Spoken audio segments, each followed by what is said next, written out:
So you need to give a virtual presentation. And beyond the content that you're going to deliver, you need to start thinking about all the other elements of a virtual presentation, like what am I going to wear?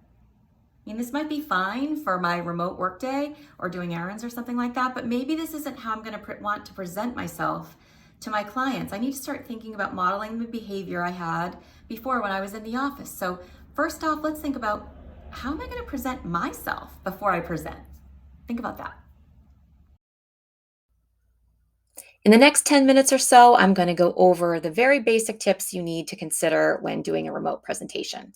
Setting up your shot, maintaining eyeline, your audio, how you need to practice in advance, prepping for screen sharing, time and content expectations, and the options for accessibility. Once you've determined what you're presenting, you have to start thinking about how you're going to set up the shot to show your presentation. So there's a couple of points we're going to start with. First of all, you want to keep a light source in front of your computer. You're going to position yourself with a neutral background, and you're going to frame your head and upper shoulders in the shot. Now I'm going to show you some examples of different lighting. Not that I think you would do number one, but just remember to never just have a light source behind you because you'll just be like a silhouette. If the light source is in front of you, it's going to improve your light balance and it's going to highlight your face. This is just another example of how it looks like I might feel like my room is lit, but it's a window behind me. It's really not lighting me. So I put one desk lamp in front of me, and number two is the improvement just from one lamp. If you want to improve your lighting even more, I suggest putting a lamp on either side of your computer. And you can see in number one, that's more of a balanced light than the slide before. And then if you want it even better, I put a ring light above my computer and it fills in the just a little bit more fill light. And I think it's even better. So try that. One thing you may be asking yourself is, should I blur? Should I not blur? Should I add a background? Or do I just keep my natural, normal background that's actually behind me? So we're just going to show you a couple different options. In number one, Allison just has a regular wall behind her, a plain wall, and she just looks like herself.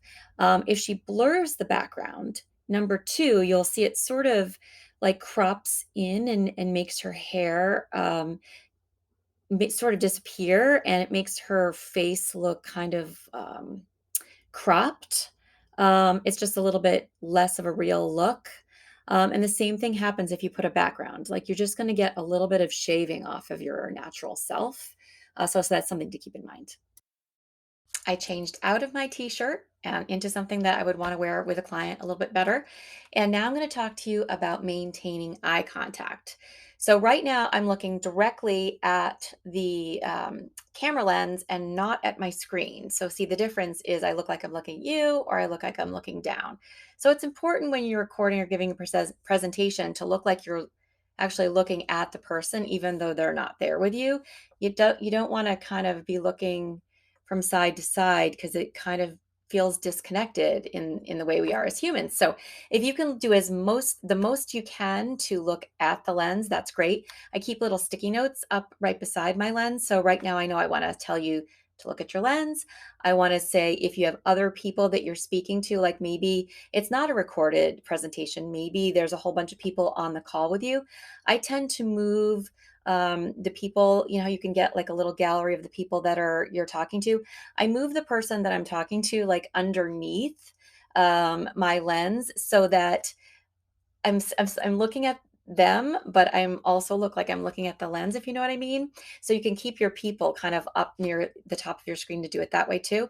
And then if you have glasses, make sure you set up your lighting so that everything's not tipping, reflecting off of your lenses. And I'm going to show you a couple of examples of that right now. Okay, in this case, Anne set up her lighting so that when her glasses were tipped up looking at her lens, it looked fine in number two. But in one, whenever she shifts her head, you can see the light source starting to reflect in her glasses. It's not a problem, but it's just something to consider.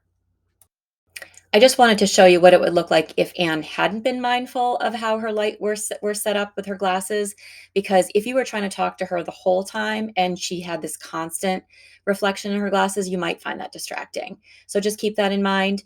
But where reflections in glasses become even more of a problem is when you're not paying attention to what's going on. So, for example, Allison is looking down and she is looking, checking her texts, or maybe you can see her switching screens to check on her email or whatever. So you know people that wear glasses get caught doing other things far more easy, so just be aware. When considering the audio portion of your presentation, you need to kind of think about your own environment. So I just speak directly into my iMac, and the default microphone seems to work fine for me. If I was in a busy household, everyone was home or everyone was working at the same time, I would consider putting headphones on that had a built-in microphone so that it could reduce the noise of everyone in the background. I definitely know that I have a friend that was working in a construction area, and that was super helpful for something like that.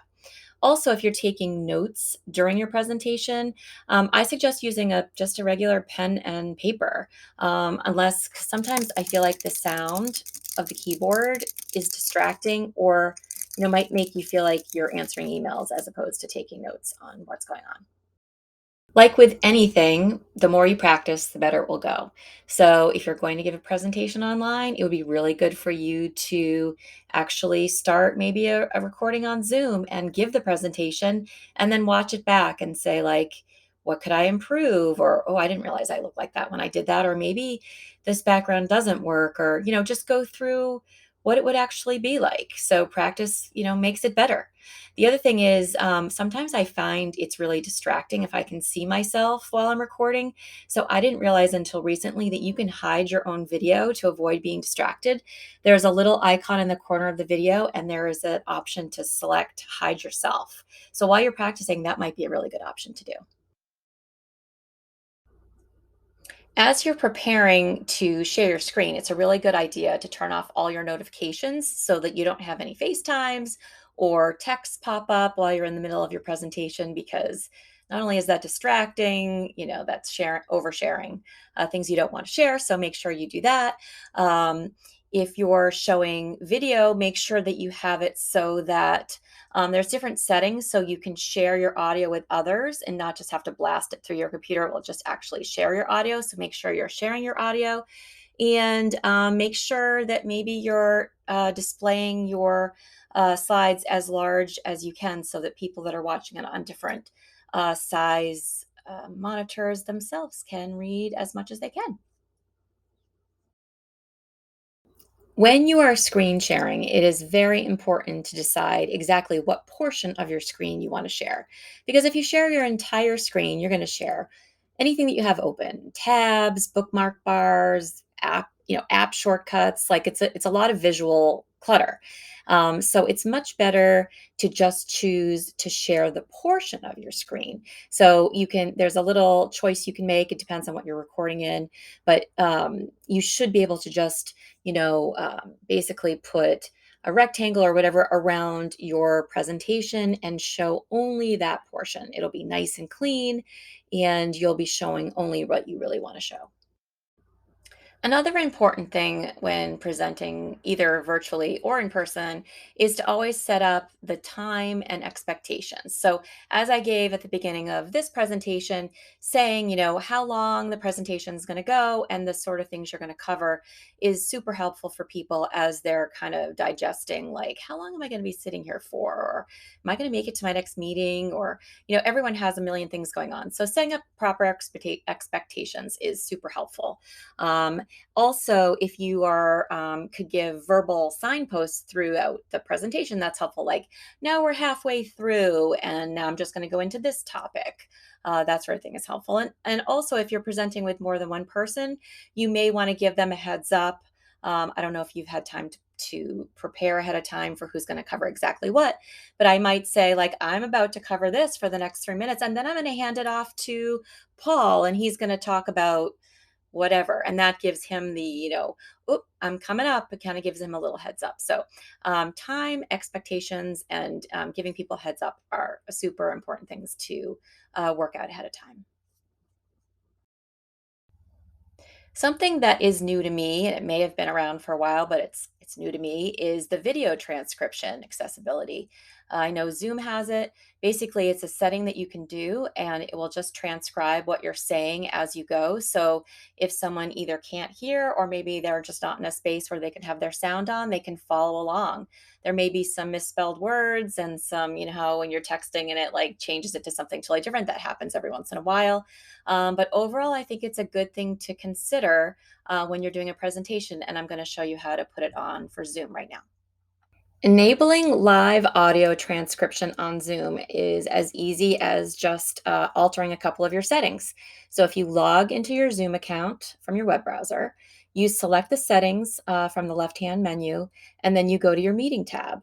And then you make sure that closed captioning is toggled on and all the boxes underneath it are checked. And then when you go back to your Zoom meeting, you just click on the live transcript button, make sure it's on enabled. And that's it. Well, hopefully, a couple of those tips will help you on your next remote presentation. If you would like a little checklist to help jog your memory, I have one that is going to be available in the description below. You can click on the link and just download it. And if you have any questions, feel free to reach out to me anytime. Good luck.